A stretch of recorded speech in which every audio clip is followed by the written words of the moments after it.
जो महाराष्ट्र की उपराजधानी है और विदर्भ के लोगों को जो इतनी तकलीफ हो रही है, विदर्भ के किसानों को जो हमारे सीएम हैं फडणवीस जी, उन्होंने कहा था कि हम सत्ता पे आने पे शेतकऱ्यांचं 7-12 कोरा कोरा कोरा करूया।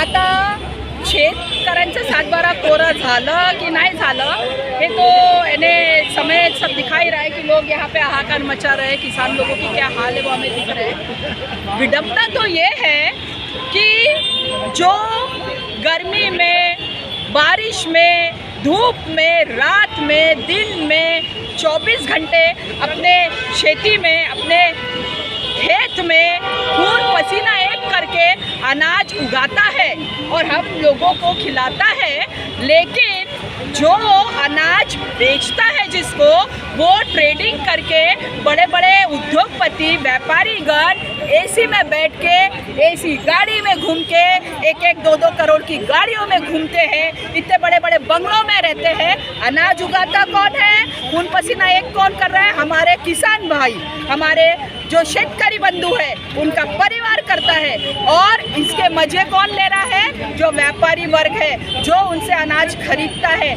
और वो और रईस हो जा रहे हैं। और जो हमारे शेतकरी बांधव है, वो बेचारे और गरीब हो जा रहे हैं। उनके ऊपर इतना कर्ज हो गया है जिसके वजह से उनका सिविल भी खराब होता है, जिसके वजह से उनकी आर्थिक ऋण की हड्डी कमजोर हो जाती है। और हमारे किसान जो है वो कर्ज में हमेशा फंसे रहते हैं और मरने तक उनके ऊपर कर्ज होता है। तो ये बताइए कि फडणवीस सरकार जो है, बीजेपी सरकार जो है, ये किसान विरोधी सरकार है कि किसान के हितैषी सरकार है, ये हमें आज तक नहीं समझ में आया है। और अभी ये नासिक में कुंभ मेला लगाने वाले हैं और आसपास की जो खेती है, जो झाड़ है, वो भी वो काटने वाले हैं। क्या है, तो कुंभ मेला है, हम किसी की आस्था को दुखाना नहीं चाहते हैं, लेकिन आप किसी के छाती पे पैर रख के, किसी की खेती हथिया के, जमीन हथिया के, आप वहाँ पे जो भी आपको वहाँ करना है आप वो कर रहे हैं। उसके बाद में आप वो सरकार को वो ज़मीन दे देंगे और वो ज़मीन का जो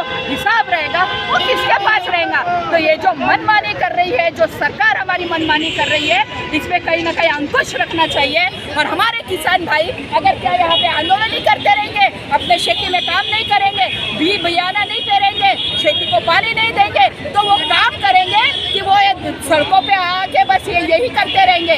तो ये फडणवीस सरकार जो इनके आंखों में पट्टी पड़ी है और जो इनको किसानों के जो इतनी हत्याएं हो रही है, किसान खुद आत्महत्या कर रहा है।